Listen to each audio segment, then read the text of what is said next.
The first time Ethan Hale woke before his alarm, he thought something was wrong with his body. His phone sat on the dresser, mute and useless without its glowing insistence. The house in Maple Ridge, Ohio, breathed around him. The slow tick of the kitchen clock beyond the hallway. The wind threading through the sugar maple leaves. The soft exhale of his wife sleeping. For a moment, he waited for the panic to arrive. It always did. The bills. The presentations. The deadlines that clung like burrs to his thoughts. But instead, there was a quiet, unlike anything he had let himself face in months. It made him uncomfortable. He swung his feet to the floor and realized his hand had moved without thinking, reaching for where the phone would have been. It wasn't there. Last night at St. Gabriel's, Father Brendan had said something that lodged inside him like a splinter. If the first light in the morning is a screen, you have already surrendered your peace to whatever noise awaits. Let God be the first light. 10 minutes. He had challenged them to try it for 1 week. 10 minutes. How much could 10 minutes change? Ethan rubbed sleep from his eyes and found the folded index card on his nightstand. He had written in thick, lopsided letters, like a child copying from a chalkboard, "Lord, I offer you this day. Show me what to do with it." He cleared his throat, made the sign of the cross, and whispered the line. Somewhere in the house. The heater clicked on. The quiet stayed. He did not die from it. He did not vanish. He sat there breathing. And for once his first words did not form a complaint. Down the hall, Marisol woke to the smell of coffee that Ethan remembered to set the night before. Her phone, exiled to the kitchen, rested face down on a recipe book. She was a night shift nurse 3 days a week and a sleep-deprived mother every day of her life. Her mornings and nights had blended into a colorless smear. To their kids, the day began and ended with screens, homework on tablets, story time on TV, notifications exploding like fireworks at the worst possible moments. She loved her work, and she loved her family, and the love felt thinner every month. The parish evening had surprised her. She had only gone because Ethan said he needed to do something before he did something stupid, like quit. The church was packed. The topic was simple: 5 morning mistakes that pull us away from God. The solutions sounded even simpler. She had rolled her eyes at the simplicity, and yet here she was, without her phone in hand, listening to the house wake up. On campus 15 minutes away, Avery stretched under a gray fleece blanket in a dorm room that still smelled of November paint. She had promised herself not to check her notifications until after she prayed, but the habit dug in its claws. Her thumb hovered over the lock button, over the swirl of news and noise waiting behind glass. And she pictured Father Brendan's face when he'd lifted his hand and said, "Even 2 minutes of silence can reset a whole day." The chapel's stained glass had caught the last light, washing the sanctuary in rose and gold. Avery lowered her hand, stared at the ceiling, and let out a breath she did not know she was holding. "Lord, I don't know how to begin. I don't even know what to ask. Help me not to run away from you." At the far end of town, Deshaun angled his rideshare Prius into a parking spot outside an all-night diner. He had already been awake for 2 hours. Night shifts had a way of blurring the edges of his faith. 2. He told himself he didn't have the luxury of 10 minutes. The bills didn't pay themselves, and the notifications on his driver app wore him down to a wire. But the parish talk had followed him into the driver's seat. If you missed the hour of dawn, you missed the softest voice, the priest had said. He scrolled past the endless news about another shooting 3 towns over and the thread of arguments about who was to blame. He put the phone on airplane mode and closed his eyes. The first morning went like that across dozens of homes. St. Gabriel's had been an unusual sight the night before, a parish hall with coffee urns steaming like small factories. A whiteboard with the hand-sketched outline of 5 traps and a way out. Forgetfulness of God. Idolatry of the screen. Complaint as default. Delay as habit. Drifting without purpose. A punchy phrase. A handful of stories of ordinary people with tired eyes. Ordinary people carrying extraordinary weights. 10 minutes to redirect a day. Father Brendan was not selling magic. He was a realist. He had the nervous energy of a man who had sat at hospital bedsides and in courthouse hallways and knew that advice that asked too much was advice no one followed. It felt like cheating to Ethan, like a hack for his soul. He had expected the priest to tell them to wake up an hour earlier, to pray a full rosary before the sun rose.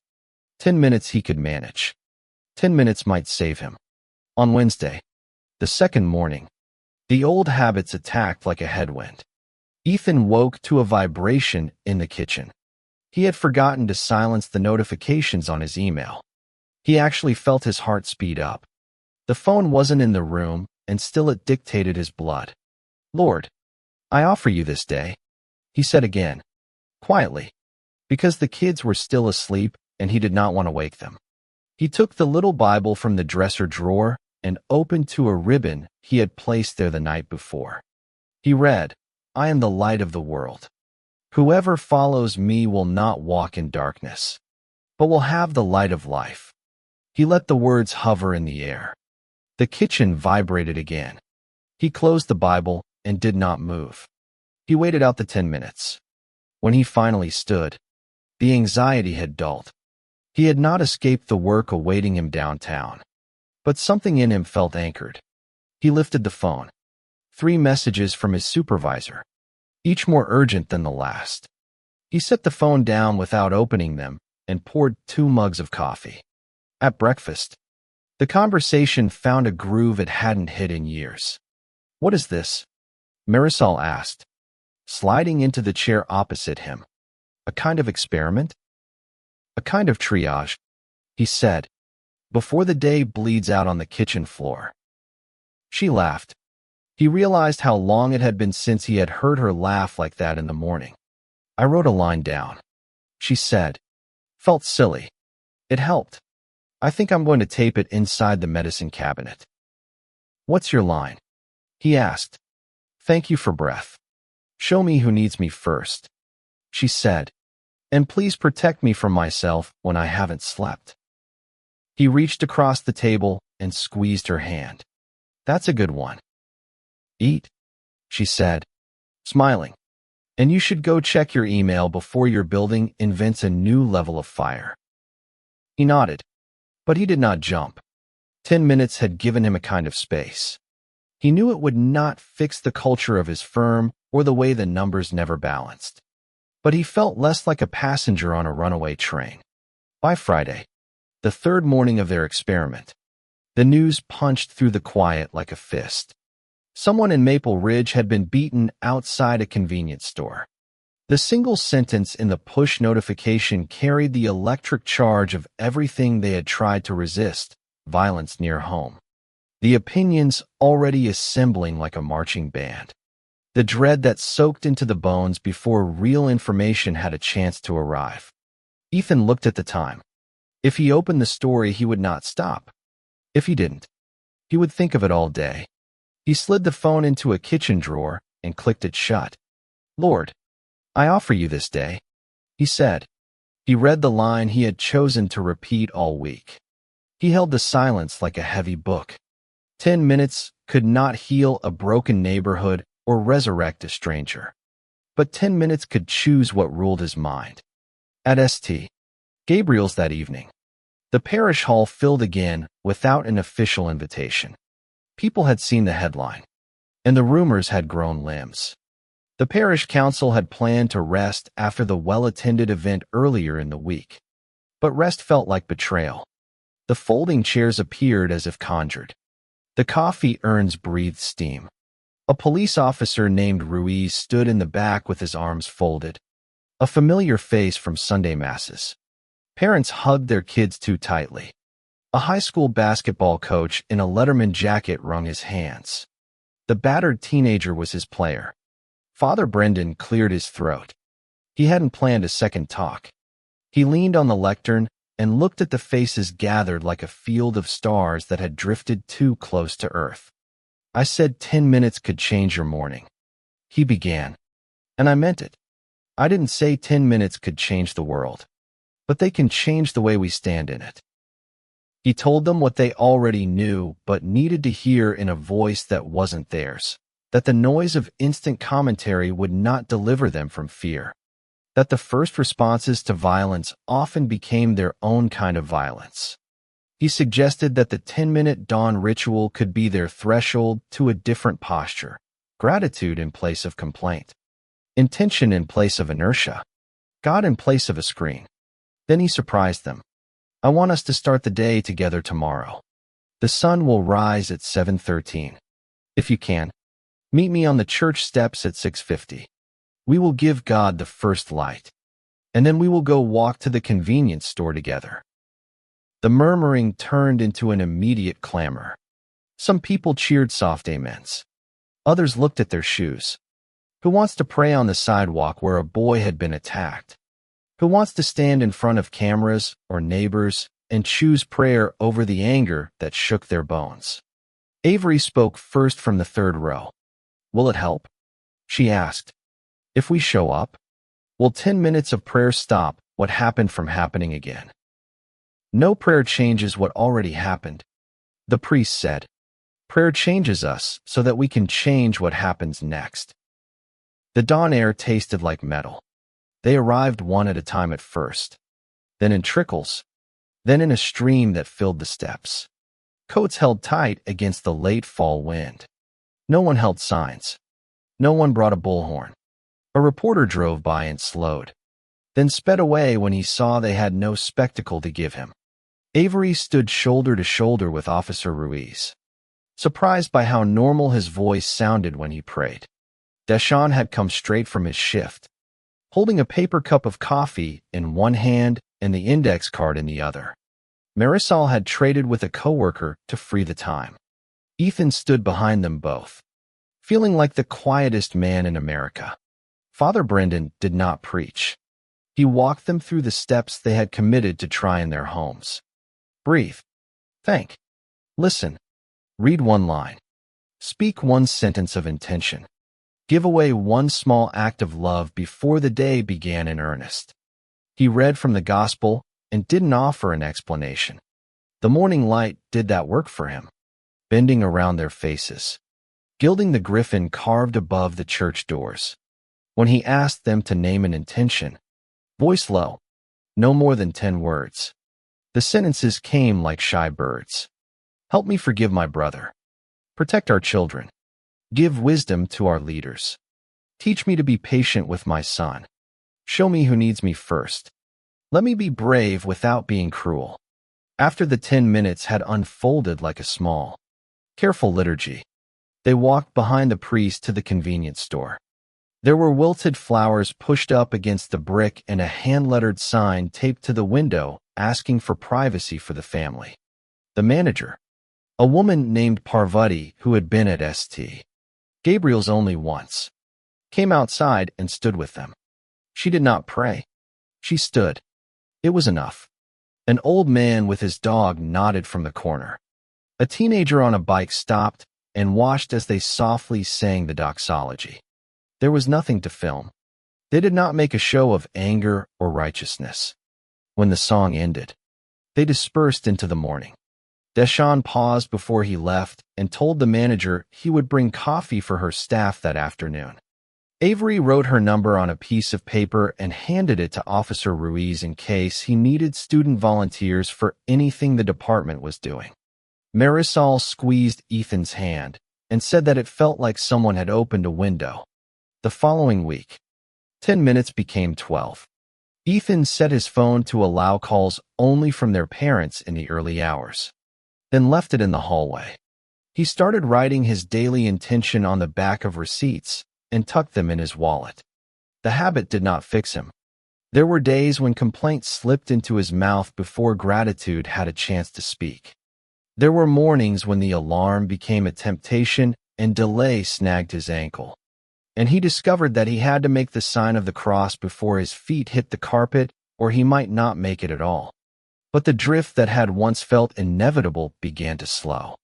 He found himself less reactive in meetings. Once, when a colleague took credit for his work, he felt the old heat rising in his chest. He opened his wallet and touched the scrap of paper. Be a peacemaker today. It did not stop the wrong, but it stopped him from multiplying it. At the hospital, Marisol used phrases that surprised her. She began to say, before she entered a room, "Lord, show me who needs me first." She said it under her breath outside a trauma bay once. And when she entered, she realized the first person who needed her was not the patient clinging to a nurse's arm, but the nurse herself. Hands shaking, eyes wild. She took the nurse aside, let her cry for 30 seconds, then returned to the room together. Afterward, the nurse hugged her by the vending machine and said, "I was angry at the world. Then you made it small enough to hold." On campus, the ritual helped Avery refuse the little tyrannies that had ruled her mornings. She found that starting with silence made it easier to study without music blaring. She also found herself reading the hard news later in the day, when her heart had room for it. But the discipline did not absolve her of responsibility. During a student forum about the beating in Maple Ridge, a heated exchange between two classmates made the time feel like a lit fuse. Avery stood to speak and discovered that her 10-minute intention had chosen for her. Be brave without being cruel. She asked questions instead of making declarations. She named the pain without assigning motives. A professor told her afterward that her calm had been like cold water on hot stones. Deshawn wrote his intention on the inside of his left wrist with a fine-tip pen. Sometimes it smeared by noon. Sometimes it lasted until midnight. One day the line was a simple word, mercy. A drunk in the back seat spit insults at him for 7 miles. At a long red light, he pressed his finger to the word and did not reply. The man fell asleep 2 minutes later. When he woke, he apologized, sheepish and embarrassed. Before he left the car, he said, "God bless you." And Deshawn believed him. In the wider town, not everyone appreciated the parish's quiet practice. Some critics online rolled their eyes at the idea of prayer as any kind of public stance. They accused the parish of hiding from the debate, of choosing piety over policy. The parish was not given a break. If they had chosen signs and slogans, they would have been accused of being noisy and performative. In choosing silence and presence, they were accused of being too passive. The argument itself had its own gravitational pull. Ethan felt it every time his thumb rested on the phone and his blood warmed. But he had begun to notice a difference in himself. When he entered online comment threads late at night or early in the morning, he fought ghosts he never met. When he started the day with God, he noticed the people who were already next to him. In mid-December, St. Gabriel's organized something new, not a march or a rally, but a morning of purpose. It would be the parish's version of the 10-minute ritual magnified, a morning to pair prayer with deliberate acts of care. People signed up to deliver coffee to schools, write notes to the families on the block where the attack had happened, sweep the sidewalks of the convenience store strip, stock the food pantry. The sign-up sheet filled in 2 days. On the appointed morning, they gathered again at first light, breath puffing white, hats low over their ears. They prayed for 10 minutes. They read a single line again, one that had become a refrain. Seek first the kingdom of God and his righteousness, and all these things will be given to you as well. Then they scattered like seeds. In 2 hours the sidewalks were clean. The pantry shelves groaned with donations. By afternoon the convenience store manager had put up a second sign. Thank you, Maple Ridge, for the small things that are not small. Ethan found himself deeper in conversation than he had planned to be, hauling crates with a man who turned out to be the father of the kid who had been beaten. The man's name was Julio. They did not talk about justice or policy. They talked about soup and traditions and the price of eggs. Later, as they leaned against the pantry door, Ethan said the line he had written that morning on the back of a receipt. "Be a peacemaker today." Julio nodded slowly. "I don't know what that looks like for me yet," he said. "Maybe it looks like this for now." He lifted his chin toward the van, where his nieces were singing to themselves as they taped labels on cans. "Maybe that's what keeps me from burning down my own head." In the weeks that followed, not every morning was beautiful. Maple Ridge did not become a postcard. There were more headlines. There were more arguments, some of them in their own pews. There were practical questions about what men like Julio should do when the system seemed bored with his son's pain. And there were people frustrated that morning rituals had not delivered legislative changes they longed for. Father Brendan refused to pretend the 10 minutes were a broom. "They are a compass," he said in a homily after the gospel reading about the wise and foolish builders. "If your house falls in a storm, you will need a hammer and lumber. But if it falls because you didn't build on rock, you will need a different foundation to put your tools upon." At the office holiday party, Ethan watched as a coworker told a joke that punched down in a way that had once slid past him.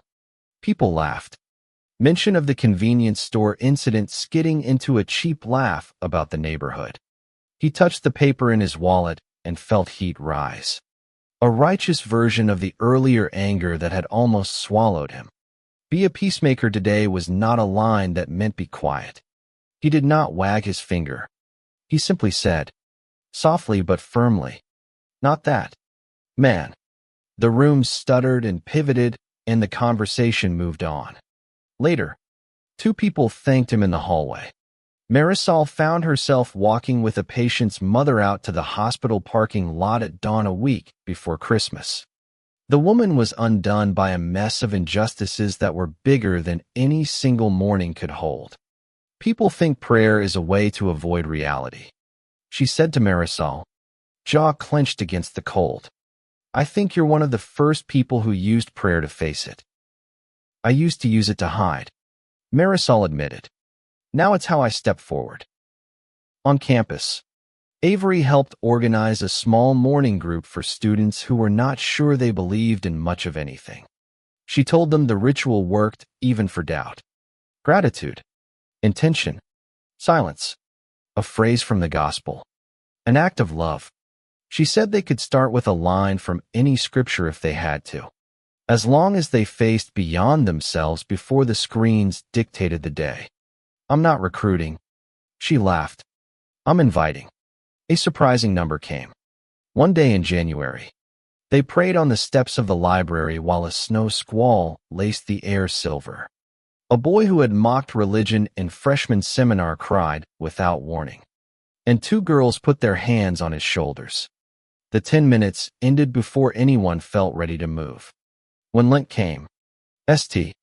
Gabriel's added a simple step to the ritual before voicing their intention. They named a complaint they were surrendering, not pretending it didn't exist, but refusing to let it rule the day. Ethan's first surrender was small and humiliating. "I surrender the need to check my phone before I breathe." Marisol surrendered resentment toward a coworker who coasted on others' energy. Avery surrendered the acid thrill of winning arguments. Deshawn surrendered the anger he carried like a spare battery. The act of naming made the day feel like a path you could see, not a cliff you had to scale. On Easter morning, the parish gathered in a pre-dawn that felt like the pages of a new book. They did not need a lecture about mornings anymore. The sunrise itself did the speaking as they sang in a low chorus. Candles lifted. They knew the 10 minutes did not cancel the darkness of Friday or the hard silence of Saturday. They knew that violence and injustice still stalked their town and that arguments on screens could still hook their nerves. They also knew that a different first light was possible, and that it turned them in a direction they wanted to walk. After Mass, Ethan stood on the steps drinking coffee and found that he could picture his life in two frames. The mornings before he let the quiet in, and the mornings after. He was not, by any reasonable measure, a saint. He still raised his voice more before breakfast than he wanted. He still scrolled late at night and let strangers wire his brain with their fury. He still made work an idol and used complaint as camouflage when he was tired. But he no longer believed he was helpless. A daily practice had not cured him. It had given him a lever. Behind him, Father Brendan spoke to a small circle of teenagers, telling a story about a woman in the parish whose entire face looked 10 years younger after she learned how not to begin every day with a sigh. Across the lawn, Officer Ruiz knelt beside a kid who had wandered from his parents and showed him how to retie his sneaker lace. The gesture so gentle, it was almost invisible. Deshawn lifted a bag of donated groceries into the trunk of a car and stepped back as the driver. A grandmother with watery eyes said, "God bless you," with the weight of a benediction. Avery took a picture of the church door with her film camera, a thing she had found at a thrift store, because the way the light hit the wood made her think of lines of a life written by someone else. Let God be the first light. 10 minutes. A ritual like a handful of bread on an empty morning. A habit of small choices. Begin with a cross. A line of scripture.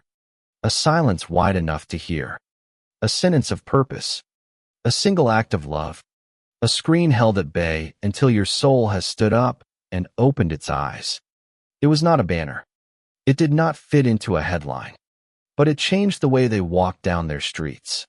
The following week, another incident broke the town's thin peace.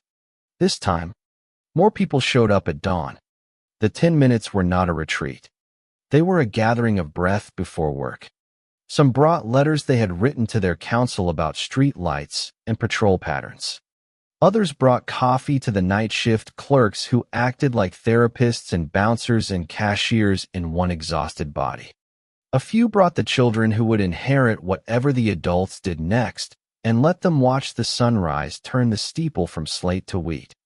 Late that afternoon, after the small and not small work of the day had dulled into evening, Ethan sat on the back steps of his house and listened to the last of the light move across the yard. He thought about how in the world he might explain the last months to someone who had not lived them. The story was full of subtleties, of moments that would not make sense if you measured everything in spectacle. It was not a movie. It was a pattern. He closed his eyes and pictured the morning the parish stood on cold stone. An odd congregation with no agenda and 100 specific purposes. He remembered the morning after, when he caught himself about to complain and chose a blessing instead. He thought of the meetings where he had declined to add another angry line to a room already full of them. He thought of Julio leaning against the pantry door, holding his daughter's hand. The next morning, his 10 minutes opened like a door and for once did not feel like work. It felt like returning to a room he loved. He read a single line, then sat in silence, then wrote his intention on a scrap of paper and tucked it in his wallet. Be a peacemaker today. He said it aloud once. A small, plain sentence that didn't sound heroic and didn't need to. Then he stood, kissed his wife on the forehead, and went to wake the kids for school. If this story reached you, I'd love to hear your voice. In our towns and on our screens, we are all facing hard questions about violence and injustice. Where do you see the roots of these wounds where you live? And what do you believe brings real change? Do you think habits like a 10-minute morning ritual strengthen or distract from efforts for justice? Share your stance and your reasons in the comments. Speak with clarity and charity. And tell us what you've seen that actually helps. Your perspective matters.